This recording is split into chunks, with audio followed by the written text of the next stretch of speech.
বিসমিল্লাহির রহমানির রহিম। Honourable viewers, আসসালামু আলাইকুম।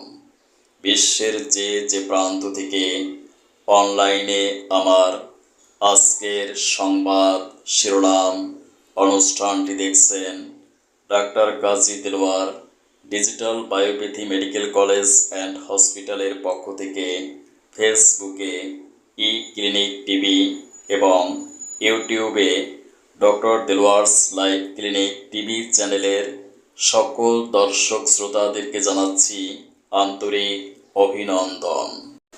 ধারাবাহিক অনুষ্ঠানের ধারাবাহিকতায় আজকের সংবাদ শিরোনাম পাঠ করছি আমি ডাক্তার কাজী দেলোয়ার হোসেন। বহুল আলোচিত শিশু রামিসা হত্যার মামলার রায় ঘোষণা করেছেন আদালত। প্রধান আসামি সোহেল রানা ও তার স্ত্রী স্বপ্না আক্তারকে ফাঁসির আদেশ দিয়েছে মহামান্য আদালত।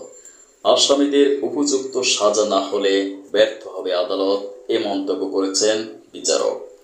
এ রায়ে সন্তোষ প্রকাশ করেছেন রামিসার বাবা ও আসামি স্বপ্না আক্তারের বাবা। দ্রুত ধর্ষণ মামলার রায় হওয়ায় আমাদের স্টুডিওর পক্ষ থেকে গণপ্রজাতন্ত্রী বাংলাদেশ সরকারের মাননীয় প্রধানমন্ত্রী মিস্টার তারেক রহমানকে জানাচ্ছি আন্তরিক অভিনন্দন। ইসরায়েলের উত্তর অঞ্চলে ঝাঁকে ঝাঁকে মিসাইল ছুড়ল ইরান। লেবাননের আগ্রাসনের জবাব দিতে এই অভিযান।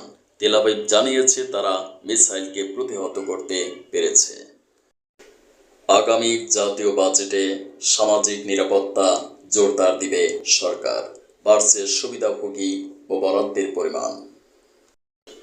গতকাল রোববার ঢাকাসহ সারা দেশের বিভিন্ন স্থানে ভূমিকম্প অনুভূত হয়েছে। রাত 11:36 অনুভূত হয় এই ভূমিকম্প।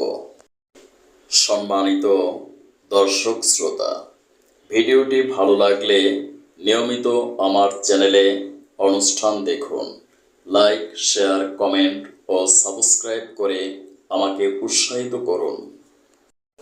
স্বাস্থ্য কথা, কারণ ছাড়া মানবদেহে কোনো রোগ সৃষ্টি হতে পারে না। Thank you for watching my video. May Allah bless you. Allah হাফেজ।